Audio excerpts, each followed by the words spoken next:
Hello, my name is Cholki Dot, a student from the Multi Computing Academy, who is a third year student, and I'm doing software engineering and AI.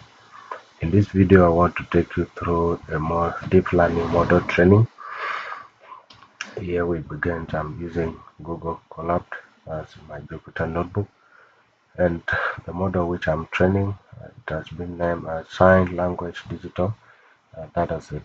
Here I have a folder which has already been created here in my file, and that is named as Sign Language Digital Dataset. So as I'm beginning here, so I wrote this on CD to change the directory to this directory, which is content Sign Language Digital Dataset. Then inside that folder, I will make a directory which is to create that folder which is called train. I'm also creating a folder which is called validate, and then also I'm making a folder which is test. So these three folders will be inside here, will be inside this directory.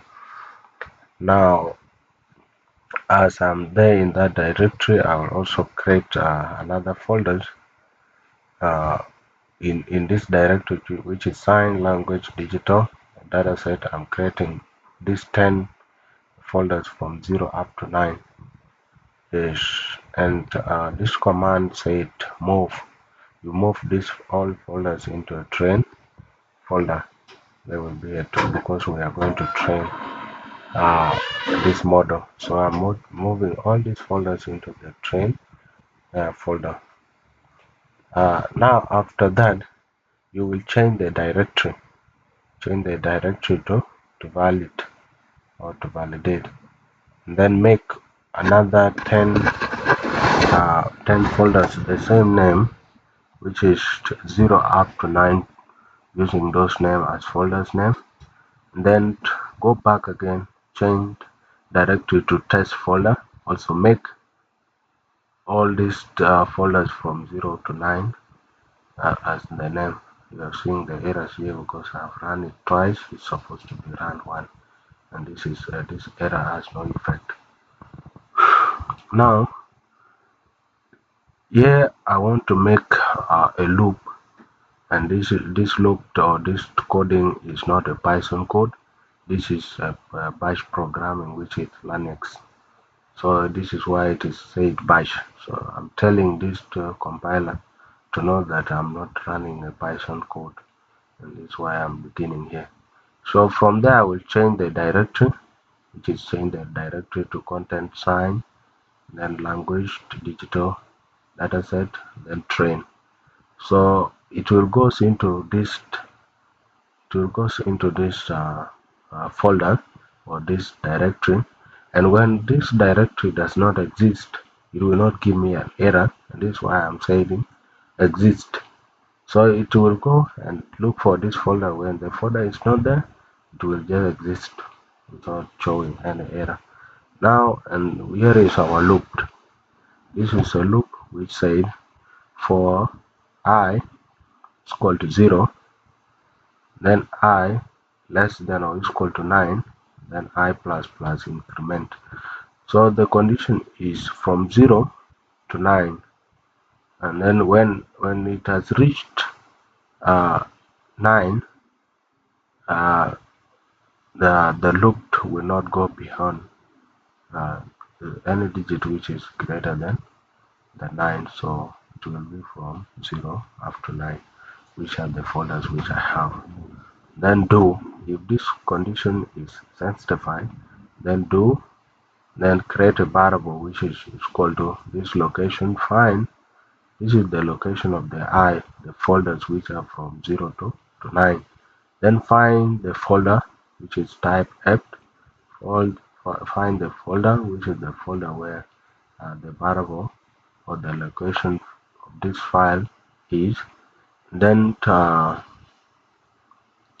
select randomly 30 what 30 images, because these all folders they are having images which I have already loaded inside. I loaded them manually, they are not here in the code, but I have folders, I have images in these folders. So select them randomly, which is 30, and then move this variable into this valid uh, folder. So now the same here to B variable, also find this folders, uh, folder location, show 5. This one is just selecting random 5 images and then store them here. When the loop is done and all the conditions are met, then I will close it by doing done. It is done. So the loop will run, and when it has run, it will be terminated. So now go back and change the directory. Go back to change the directory after content. Then to stop there, you come to this again. Now this one is saying from TensorFlow dot caret dot preprocessing dot image import image data generator. This is this is a this is this is a model which generates images. Yes, I've shifted from Google Cloud to VS Code because when using Google Cloud, give me some errors because it cannot be run twice. When you run it twice, it gives you an error. So I've shifted to this platform and it all works the same. From TensorFlow.caret.preprocessing image, import image data generator. Then from TensorFlow import caret, this image data generator helps to prepare and load images in batches. Now this one is for training. This is to train this is for training, this is for training, and this is for validation, and this is for testing. Now we are taking target size, which is for the image 224 height and width, and also the byte size for the classes, which is 10, and then the same thing to here. So you see the output.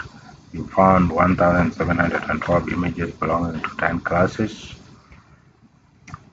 Found 300 images belonging to 10 classes. Found 50 images belonging to 10 classes. From here, mobile is equal to caret.application.mobilenet.mobilenet. And here you open the bracket, which is equal to ImageNet. I'm taking this one because the mobile net contains images, millions of images that has already been pre-trained. Already been trained. It has a data set that has already been trained, the real world data set of images. So this is the link where I'm downloading the mobile net. Then from here we import the model, and then we also import the dense. Then we also import global average to pooling. This is to convert all the 1 into the 2. Use the basic model output equal to this one. Then we have the neurons, which is 128. Then activation function is equal to relu. Now here we pressed only 23 first images. Then we come and compile the model. After compiling the model, we come here to the epo. Now model.fit is equal to train batches. Step epo train is equal to 18. Then validation is equal to validate batches. Then validation step is equal to 3 epo, the number of times or the number of training, that is one complete training, that is equal to 60 training.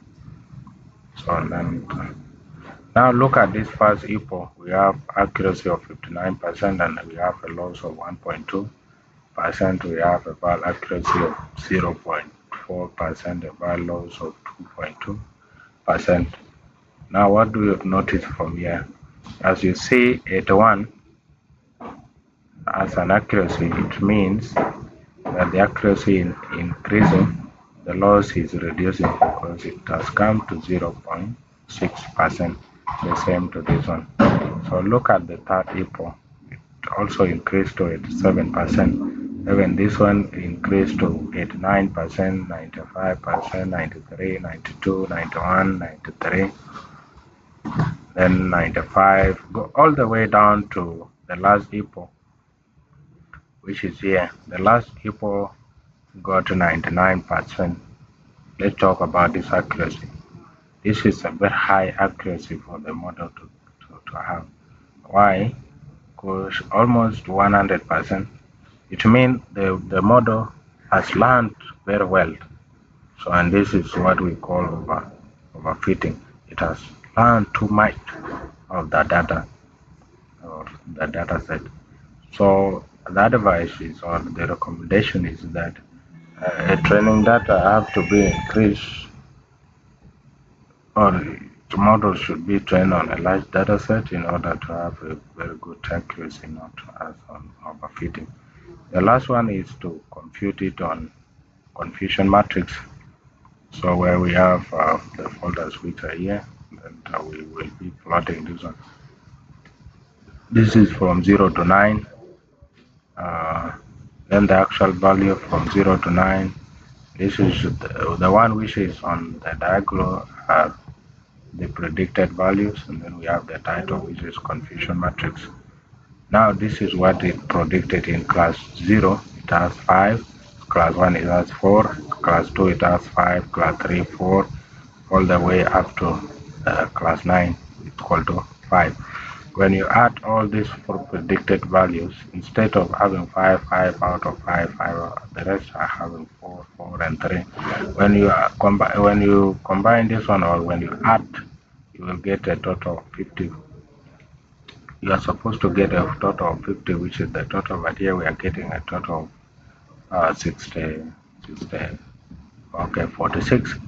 46 out of 50, that is the prediction. So when you want to put it as a percentage, it will be 46 out of 50 times 100%, you get 92%. So the model is performing very well on confusion matrix rather than the one of epoch.